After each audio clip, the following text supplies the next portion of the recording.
મહેસાણામાં ગઈકાલે સિવિલ હોસ્પિટલના ચોથા માળ પરથી કૂદીને આત્મહત્યા કરનાર ગિરીશ પરમારના કેસમાં એક વળાંક આવ્યો છે, જે સાંભળીને સૌના રૂવાડા ઊભા થઈ જશે।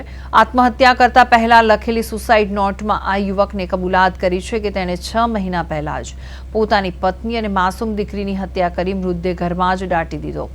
શાહપુર ગામના રહેવાસી પરમાર ગિરીશ બાબુલાલે ગઈકાલે અગમ્ય કારણોસર સિવિલ હોસ્પિટલમાં મોતની છલાંગ લગાવી। જોકે પોલીસે જ્યારે તેની સુસાઇડ નોટ તપાસી ત્યારે તેમાં ડબલ મર્ડરનો ઉલ્લેખ કર્યો છે। ગિરીશે નોટમાં લખ્યું હતું કે તેમણે અંદાજે અડધા વર્ષ પહેલા પોતાની પત્ની અને દીકરીને મોતને ઘાટ ઉતારી દીધા હતા અને પુરાવાનો નાશ કરવા માટે ઘરની અંદર જ તેમને દાટી દીધા। આ હકીકત સામે આવતા જ મહેસાણા પોલીસનો ઉચ્ચ અધિકારીઓ સહિતનો કાફલો શાહપુર ગામમાં ગિરીશના ઘરે પહોંચી ગયો। હાલ ઘરમાં જે સ્થળે ખોદકામ કરીને મૃતદેહોના અવશેષો મળવાની પ્રક્રિયા હાથ ધરવામાં આવી છે અને 6 મહિના સુધી કોઈને કાનોકાન ખબર ન પડી કે ઘરમાં 2 લાશો દટાયેલી છે। તે વાતથી આખા પંથકમાં ભય અને આશ્ચર્યનો માહોલ છે।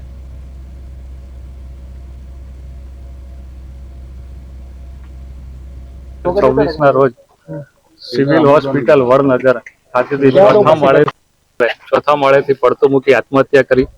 જે આત્મહત્યાના સંદર્ભે પોલીસે તપાસ કરતા તેમના ખીચામાંથી એક સુસાઇડ નોટ મળી આવેલ। જે સુસાઇડ નોટમાં તેમને તેમના ઘરની બાજુમાં આવેલ ઘરના છેલ્લા રૂમમાં તેમના પત્ની તથા તેમના દીકરીને મારી નાખીને દાટેલ છે એવું તેમને જણાવેલ।